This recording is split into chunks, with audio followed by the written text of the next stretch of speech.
Amigos de Vox Mundi, continuamos con la comunicación. COVID-19, situación difícil cada día más en nuestros países latinoamericanos. Y en esta ocasión hemos invitado a Ernesto Yalta, gerente municipal de Participación Vecinal y Desarrollo Humano del distrito de Jesús María en Lima. Ernesto, bienvenido y muchísimas gracias por estar con nosotros.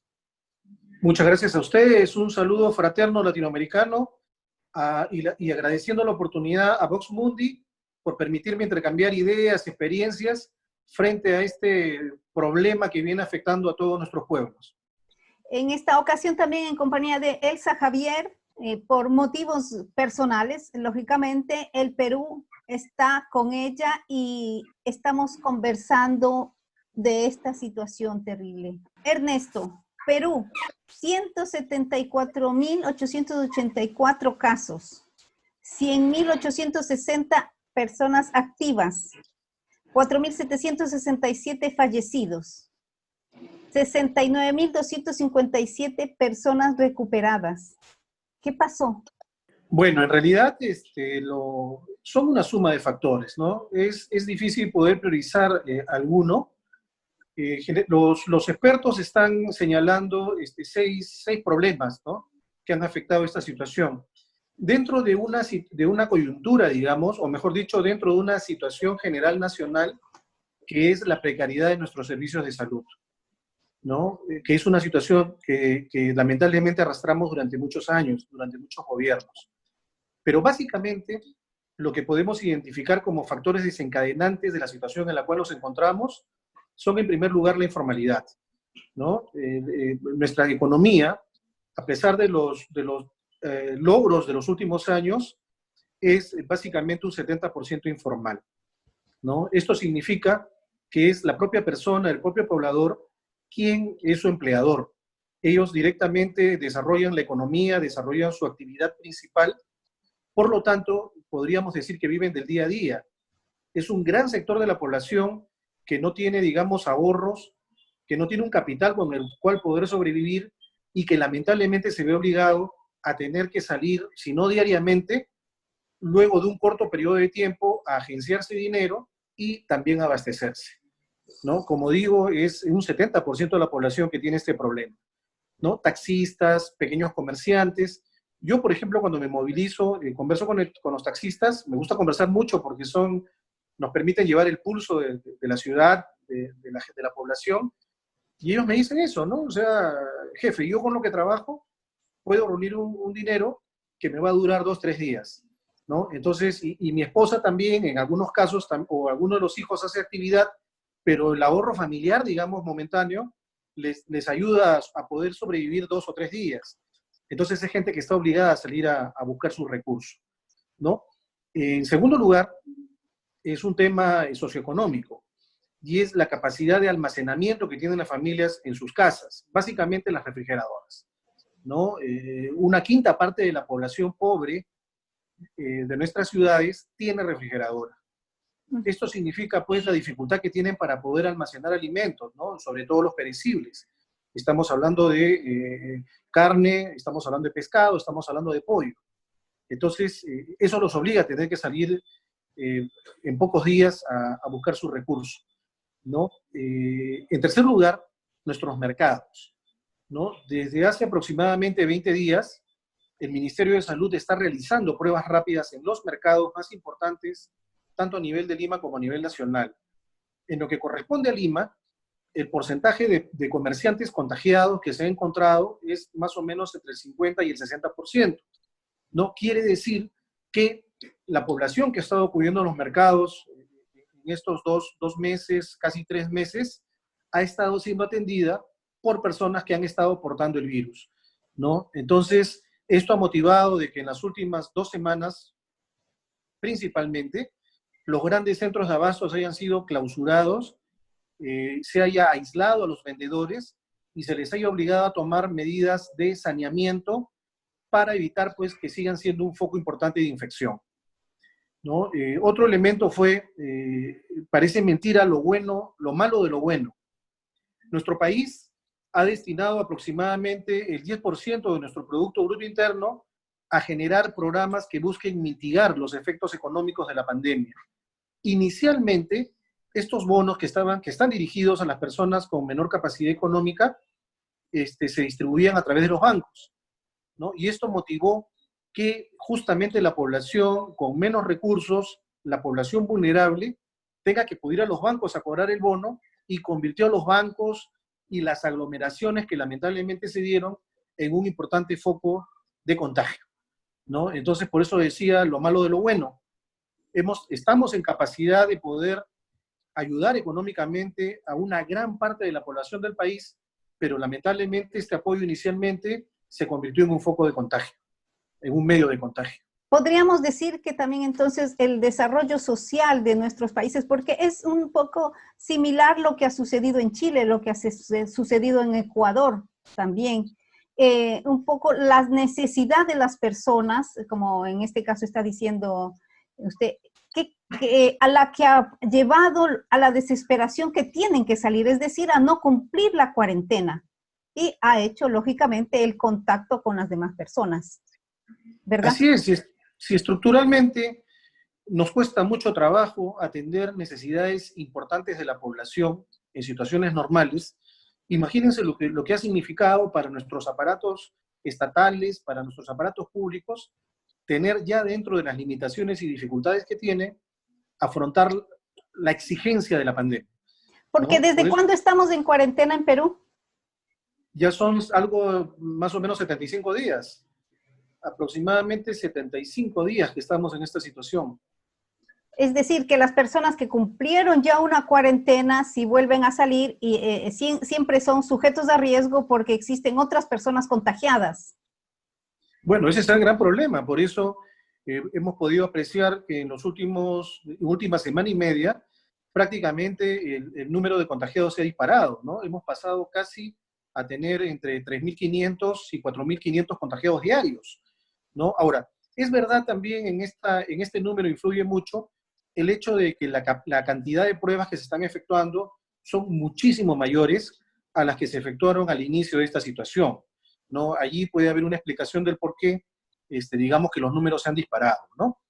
Y señalaba también entre las razones, me faltaba señalar dos importantes, que es lamentablemente el hacinamiento, la tuburización que existe en grandes sectores de la población, sobre todo en los sectores más vulnerables, en los sectores marginales, en donde la familia prácticamente convive en una o dos habitaciones, ¿no? Esto hace que a pesar de la cuarentena, las personas al estar recluidas en sus viviendas no han podido eliminar el contagio al no poder implementar la distancia social, ¿no? Entonces, de nada ha servido el aislamiento si dentro del propio hogar las medidas mínimas no pueden ser practicadas, no pueden ser llevadas a la práctica.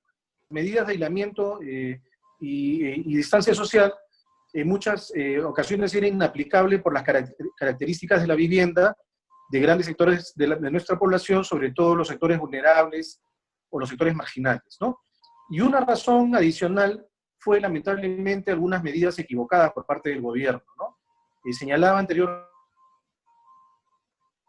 que obligó a una congestión en los bancos, pero también algunas medidas. Se estableció, por ejemplo, una limitación por género, por sexo, ¿no? Entonces se establecieron días y en la práctica se demostró que por una serie de patrones culturales, esta medida de diferenciar sexos originó una mayor congestión los días que correspondía salir, sobre todo a las mujeres, ¿no? Porque lamentablemente, pues, la compra, el abastecimiento del hogar está lamentablemente muy vinculado, pues, al rol del ama de casa, al rol de la mujer, ¿no? Entonces, esto originó, pues, también un gran problema de congestión, ¿no? Estamos hablando que usted en este caso trabaja en la parte central. Jesús María está en la parte central de Lima, ¿verdad? Así es, sí. Y todo el desarrollo de esta pandemia, el mayor foco de contagio está en las periferias. Sí, inicialmente el virus se corrió, digamos, por la central, porque mucho se asoció a las condiciones de vida, digamos, de los pobladores de la zona centro de la ciudad, ¿no? Viajes, personas que habían estado en el extranjero y que se contagiaron. Y al venir, bueno, comenzaron a propagar el virus. Si bien inicialmente nosotros estábamos en el centro de la pandemia, ya con el transcurrir de los días, el foco se fue trasladando a la zona periférica de la ciudad, ¿no? Básicamente a los distritos de los sectores sur, norte y este de la metrópoli, ¿no? Y actualmente, que son las que actualmente registran la mayor cantidad de contagios. Y en este caso, es decir, las escuelas continúan con lo que es la teleeducación, también se continúa el trabajo en modo virtual, se continúan todas estas reglas de lo que es la cuarentena. Bueno, sí, una situación que originó mucho conflicto fue precisamente aplicación del Internet en las clases escolares, sobre todo, ¿no? Considerando nuestra situación económica, el acceso al Internet, el acceso a medios, smartphone, laptop, computadoras, origina una gran dificultad, no solo en Lima, ¿no? En los sectores periféricos, sino también a nivel nacional, ¿no? Donde la llegada o la presencia básicamente del Internet, pues lamentablemente sigue siendo mínima en muchos sectores. Frente a ello, el sector de educación viene utilizando dos mecanismos. En primer lugar, la televisión, la radio, y en segundo lugar, el Internet. Regresando a la situación en Lima, justamente pues se ha extendido mucho el uso de las plataformas como la que estamos utilizando hoy día, ¿no? Pero aún sigue habiendo muchos problemas, ¿no? El fantasma de anular el periodo escolar 2020, lamentablemente sigue presente, ¿no? Los informes que tenemos sobre el desarrollo de las clases, el desarrollo del año escolar, todavía sigue siendo controvertido, ¿no? Porque lógicamente, como dice, la situación económica del desarrollo social en nuestros países latinoamericanos no da abasto para que cada familia tenga un elemento, un teléfono, un iPad, donde puedan recibir estas clases. Incluso muchas personas no llegan a acceder a lo que es Internet, entonces quedarían atrás en la educación con respecto a lo que están haciendo, en este caso, las personas que prácticamente necesitan continuar con sus estudios, pero quería saber, ¿el transporte cómo está? ¿Está regular? ¿Está organizado de alguna manera especial? Bueno, hace más o menos una semana, la Autoridad de Transporte de Lima Callao autorizó a las empresas a poner operativas el 100% de la flota. En el transporte en general hay restricciones en cuanto a que, por ejemplo, está prohibido el transporte de personas de pie, ¿no? Y dentro de lo que son los asientos, la norma obliga a que haya una distancia social, ¿no? Dejando asientos libres. Pero en la práctica, esto es muy difícil de hacer cumplir, ¿no? Ya evitar que haya personas de pie es una cosa muy dura, pero donde sí el control lamentablemente no es suficiente es en cuanto a la distancia dentro de los buses, ¿no? La gente sigue aglutinándose en los paraderos, no se está respetando la distancia entre personas que van sentadas, y lamentablemente pues un medio de transporte utilizado en las ciudades es la combi, ¿no? Que son vehículos rurales en donde entran de 10 a 15 personas y completamente hacinadas, ¿no? O sea, en ese sentido, se hace... Pero tenemos la obligación del uso de mascarilla. Establecer las medidas que evitan el contagio, pero muy difícil. Sí, es obligatorio el uso de las mascarillas en general. ¿Cómo responden las personas a esto? Bueno, en líneas generales podemos decir que se acata la disposición, pero nuevamente nos vamos a las zonas periféricas y sobre todo a los mercados, en donde no solo es muy difícil mantener la distancia, las grandes congestiones de gente se siguen manteniendo en la periferia, y también hay muchos casos en donde la gente pues no usa la máscara, ¿no? Esto causa grandes problemas. Coméntenos un poco el sistema sanitario. ¿Cómo está el sistema sanitario? Lógicamente, todos los países, digo, hemos sufrido, Ecuador, Perú, Bolivia, Chile, que está sufriendo este momento. Argentina también nos informaba un colega periodista que en este momento están subiendo la cantidad de contagiados. Pero el sistema sanitario de nuestros países siempre ha estado, como decimos, no es culpa de este gobierno ni del anterior, es un problema que viene ya desde hace muchos años. Afectado porque no ha habido personas ni gobiernos que se preocupen fundamentalmente del ámbito de la salud. ¿Cómo está en el uso de mascarillas, respiradores? ¿Cómo está en el sistema de salud? Bueno, en realidad podríamos hablar de tres aspectos, ¿no? En primer lugar, el tema de infraestructura, ¿no? Creo que lamentablemente la situación de nuestros pueblos es más o menos parecida, ¿no? Un gran déficit y donde hay mal servicio, ¿no? Una infraestructura atrasada, un equipamiento insuficiente en tiempos normales, ¿no? Igualmente, un déficit de personal de salud, ¿no? De profesionales, de personal auxiliar. Y tercero, lamentablemente, el descuido, ¿no? De lo que significó el equipamiento, mejor dicho, el acceso a elementos de protección personal para los profesionales, ¿no? Entonces, lamentablemente, tres elementos es la culpable de gran parte de la crisis que viene desde atención en salud que tenemos, ¿no? Establecimientos insuficientes, mal equipamiento en los centros y lamentablemente falta de equipos de protección, lo cual ha generado, pues, como bien señalabas, lamentablemente, pues, un alto nivel de contagio en algunos establecimientos a nivel de personas. ¿Qué cosa está haciendo el gobierno? ¿Les ha dado algún tipo de ayuda económica específicamente a lo que es la población? Hablaba así de la congestión que hubo. ¿Cómo continúa? Porque estamos hablando de una cuarentena que ya dura muchísimo tiempo. ¿Continúa esta ayuda? Bueno, la ayuda no solo continúa, sino se va extendiendo para que pueda llegar a sectores que al inicio no estaban comprendidos dentro de los bonos, ¿no?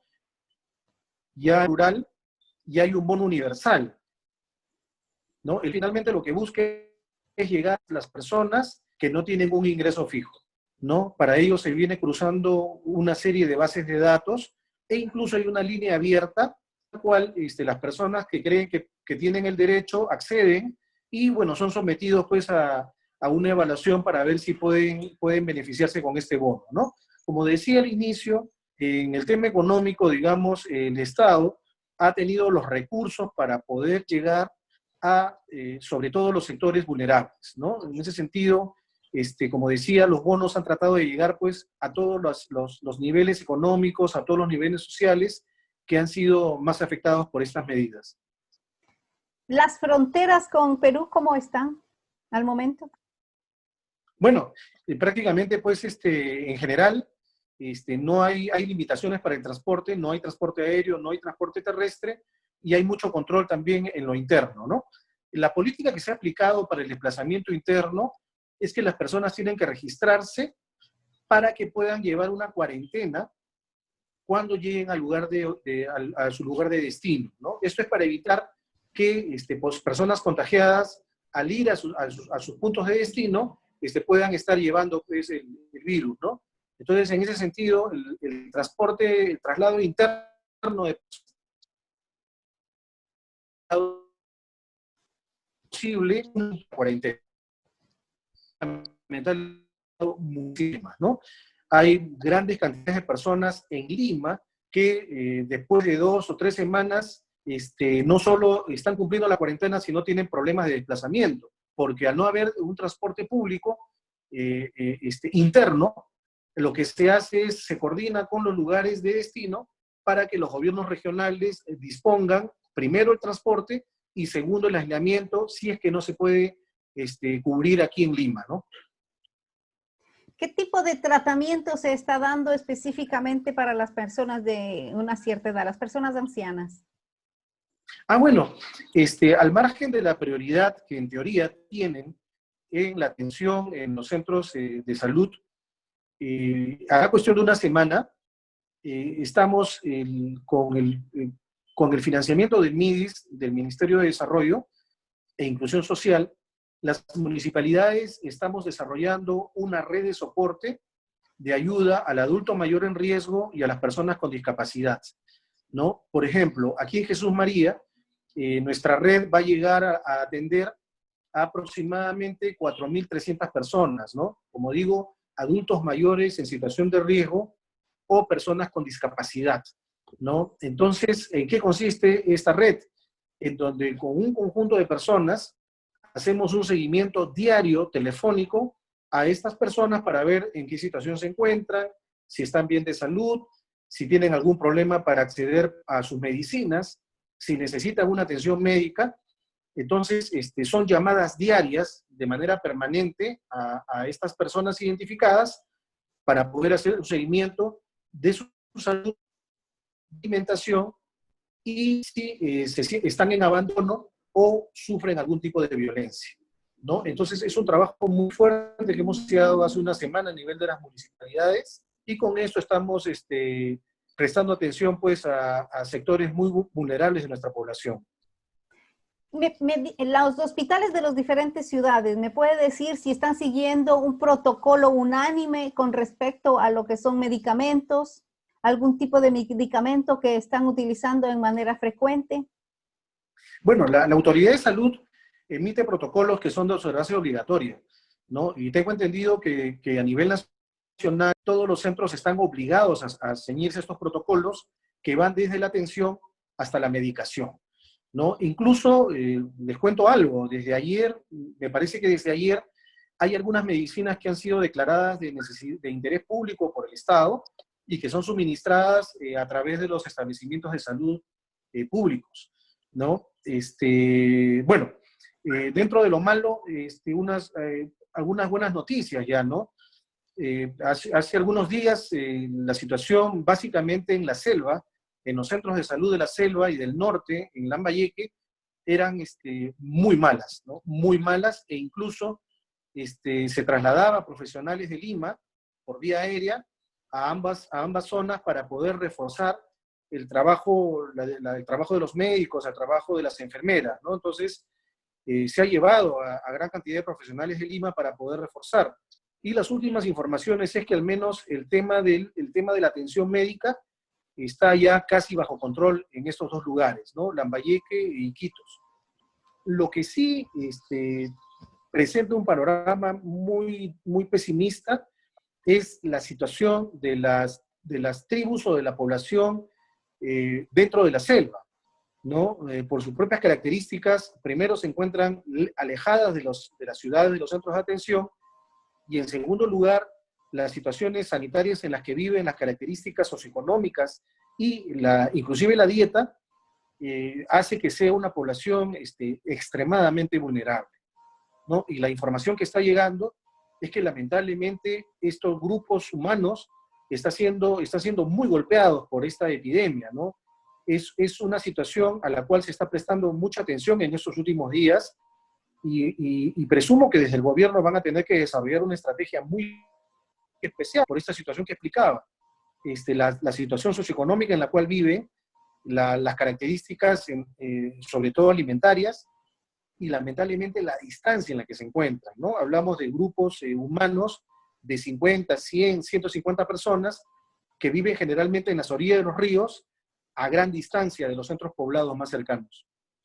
Y eso es lo que le hace la imposibilidad de llegar hacia ellos y de asistirlos. Lastimosamente, el momento que llegue el virus, ellos, si no reciben un tratamiento o aunque una información correcta, no saben cómo comportarse y esto causará grandes situaciones de desastre, porque no podemos decir otra cosa. Es un desastre cuando llega a poblaciones donde no tenemos el servicio de salud, no se puede llegar urgentemente con todo lo que es el espacio sanitario. Y ese era el temor absoluto, porque en las ciudades se está tratando de implementar lo que son los hospitales y todo eso, pero a estos sitios donde está la Amazonía, estos sitios suburbanos, los pueblos pequeños son los que más se temía que llegaran, porque en este caso será una situación dificilísima. Nosotros no esperamos veramente que el Perú entienda, la gente, la población entienda que deben colaborar. No es solamente el sistema sanitario, no solamente el sistema de gobierno el que debe hacer. Sabemos, lógicamente, la situación tan difícil socioeconómica que existe, pero es la única alternativa que podamos unirnos y tomar conciencia de que debemos mantenernos un poco en el sentido del distanciamiento, el utilizo de mascarillas, el utilizo de lavarnos las manos, fundamental, porque lo único que destruye en este caso a este virus es el agua y el jabón, ¿no? ¿Cómo está el desarrollo? Elcita, si tiene una pregunta, dinos. Sí, Ernesto, quisiera saber cuál es el departamento del Perú que tiene el menor índice de problemas con el coronavirus. Bueno, desde el inicio, los números en la zona andina han sido bajos, ¿no? Sobre todo en la zona sur, ¿no? Esto ha llevado incluso a que algunas personas hicieran características geográficas para el desarrollo del virus, ¿no? ¿Y eso dependería por la altitud? ¿Cuál es? Bueno, O sea, ¿han hecho investigaciones? Porque yo sabía algo de eso y también he sabido que muchas personas que eran de la zona, habitando en diferentes partes del Perú, como en Lima, han querido regresar sobre todo a esas zonas donde no se ha generado más de tanto el impacto del coronavirus. bueno, el traslado interno, si hablamos de Lima hacia el interior del país, podríamos decir que ha sido general como punto de destino, ¿no? Pero debemos recordar que los primeros desplazamientos de pobladores eran para Huancavelica y Abancay, Andahuaylas, ¿no? Fueron los primeros grupos que al menos fueron detectados intentando regresar. Ya en el orden, luego apareció personas que querían trasladarse a Arequipa y después a la selva, ¿no? Más o menos la secuencia de la necesidad de traslado interno ha sido más o menos en ese orden, ¿no? Como señalaba hace un momento, apenas se inició este fenómeno, las medidas fueron muy rígidas, ¿no? Estaba prohibido de que alguien pudiera movilizarse a una zona del interior sin cumplir una cuarentena, ¿no? Y la realidad les dio la razón, porque en los análisis que se hicieron a las primeras personas que intentaron salir de Lima, el índice de contagio era muy alto, ¿no? Ahora, lamentablemente, en el transcurrir de los días, cuando la masa que buscaba trasladarse aumentó en cantidad, generó otro tipo de problemas. Necesidad de aislarlos, generó problemas de hacinamiento y problemas de salud. Sería maravilloso que se pudiera encontrar alguna solución, ya sea medicinal, geográfica.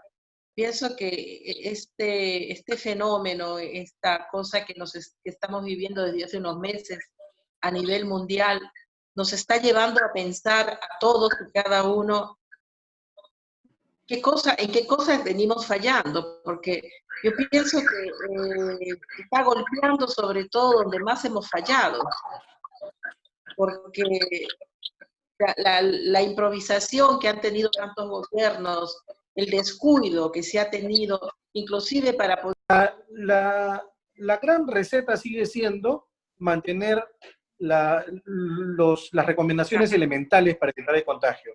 Como bien señalabas hace un momento, lavarse las manos, la distancia social, cubrirse al estornudar o al toser, ¿no? Entonces, son las reglas que actúan magia, ¿no? O sea, y si a esto sumamos la distancia social, ¿no? Y evitar las concentraciones de personas, ¿no? A la larga siguen siendo las más fáciles para evitar este problema, ¿no? Absolutamente. Con relación a la política y con relación a la política de nuestros países, vamos a tener que poner la eficiencia y la transparencia en el centro de nuestras decisiones políticas, ¿no? El sector público debe estar conformado por gente capaz y gente preparada que pueda identificar nuestros problemas y les pueda dar soluciones, ¿no? Igualmente, el tema de la corrupción, ¿no? No es un secreto en nuestros países. Aún en medio de esta desgracia, lamentablemente a diario nos enteramos de una serie de hechos que impiden lo que siempre ocurre, que el recurso sea bien utilizado para solucionar los problemas y sobre todo para atender las necesidades de la gente que está en peor situación, ¿no? Y vemos que la pillería no respeta, ¿no? O sea, está presente en todos los niveles, ¿no? Entonces, por eso decía, eficiencia y transparencia, ¿no? Mayor control, ¿no? Y mayor conciencia propia también, porque un elemento importante de la corrupción es lamentablemente la tolerancia, la permisividad que tenemos frente a hechos que no son correctos, ¿no? Ahora, la administración pública en general está siendo muy golpeada y vamos a tener que aprender muchas cosas, ¿no?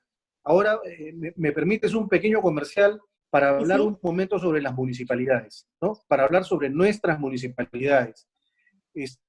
A nivel nacional, somos casi 2.000 municipalidades en todo el Perú y que estamos cumpliendo un rol muy importante en esta emergencia, ¿no? Por ejemplo, desde que empezaron las medidas, nosotros estamos obligados a mantener la limpieza de las ciudades. Estamos obligados a apoyar en lo que significa la vigilancia, la seguridad y la fiscalización. O sea, verificar que la gente cumpla las normas de sanidad, las normas de distancia social, ¿no? Ahora, hay un gran problema. Nosotros desde marzo, ¿no? Los municipios en el Perú dependen en gran parte del aporte de los vecinos, de los arbitrios, del pago de impuestos. En el Perú, el porcentaje de la economía de las municipalidades que depende de transferencias del gobierno central, de transferencias de dinero de otras instancias, es mínimo. Nosotros en gran parte vivimos de lo que el vecino aporta, como señalaba, de los arbitrios y de los impuestos. Entonces nosotros desde la quincena de marzo, ¿no? y desde la cuarta semana de marzo, prácticamente nuestros recursos son cero, ¿no? Nuestra captación de recursos es cero. Entonces, ustedes no se imaginan los grandes esfuerzos que las municipalidades estamos haciendo para poder cumplir la parte de tarea que nos corresponde. Señalaba hace un rato, un servicio fundamental, la limpieza pública, la limpieza de las ciudades. Esta es afrontada en el Perú exclusivamente por las municipalidades. Entonces ya se imaginarán ustedes los esfuerzos que tenemos que hacer para cumplir con nuestros servicios teniendo cero presupuesto. Y gran parte de las municipalidades, no solo en Lima, sino a nivel nacional, ya están prácticamente en una situación de quiebra. Esto es, digamos que una pandemia que ha hecho mover todo lo que son los contextos políticos, sociales, económicos, que harán pensar muchísimo a la población en todo lo que decidamos en las diferentes elecciones.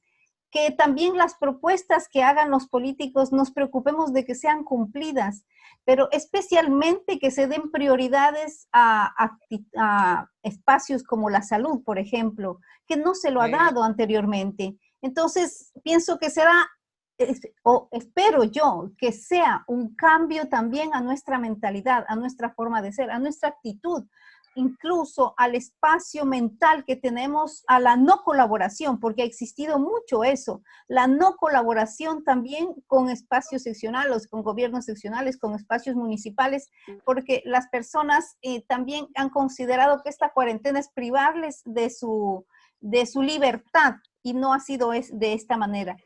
Un grande problema socioeconómico, porque todavía viene el problema económico. Perú está en el momento más difícil de la pandemia. Vendrá el problema económico de resolver esto, que es lo que en este caso estamos nosotros ya pasando, la apertura de los negocios en su totalidad, el abrir el espacio social para ver de qué manera se está manteniendo esto, porque no se ha salido de esta situación, se está manteniendo, pero fundamentalmente también seamos protagonistas. Yo pido esto, en este caso, Ernesto, seamos protagonistas de nuestras vidas y colaboremos. Es fundamental esto. Cierto que es difícil decirlo desde ese punto de vista cuando tengo que trabajar para dar de comer a mis hijos, pero alguien decía en nuestros países, amarrémonos un poco el corazón y el estómago y tratemos de que este virus salga de cada uno de los lugares, especialmente no continúe contagiando.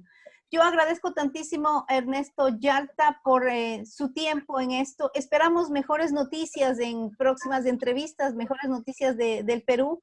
Y fuerza y voluntad, Ernesto. Gracias, sí, ciertamente, como dice el Cita Javier, por el trabajo que ustedes hacen, porque incluso están arriesgando tanto su vida, sus familias, el hecho de trabajar, continuar trabajando y tienen que movilizarse. Ustedes tienen que regresar a sus casas. También un saludo inmenso al todo el sistema sanitario que está dando tantísimo como en todos los países del mundo. Ernesto, un abrazo fraterno virtual y pues llegaremos un momento en que conversaremos de esto como pasado. Es nuestra gran esperanza y esperamos noticias positivas en una posterior entrevista. Ana, Elsa, muchísimas gracias por esta oportunidad y claro, quedo a disposición de poder mantener el contacto y el diálogo a través de Vox Mundi y sobre todo poder barajar alternativas. Creo que, como bien decimos, de aquí tiene que quedar, entre las cosas que tienen que quedarnos como lección, es que debemos asumir una mayor conciencia y un mayor rol de nuestra situación de ciudadanos, ¿no? Y de repente muchos hemos vivido alejados, un poco despreocupados por lo que significa el gobierno, ¿no? Entonces yo creo que esta pandemia va a dejar muchas lecciones, ¿no? Y es de personas inteligentes sacar lo mejor de lo peor, ¿no? Así es. Así es. Muchísimas gracias, Ernesto. Muchísimas gracias a Elsa Javier y esperamos que Perú tome fuerza y salga adelante. Saldremos adelante. Tenemos Gracias, que salir. Ernesto. Muchas gracias, muchas gracias.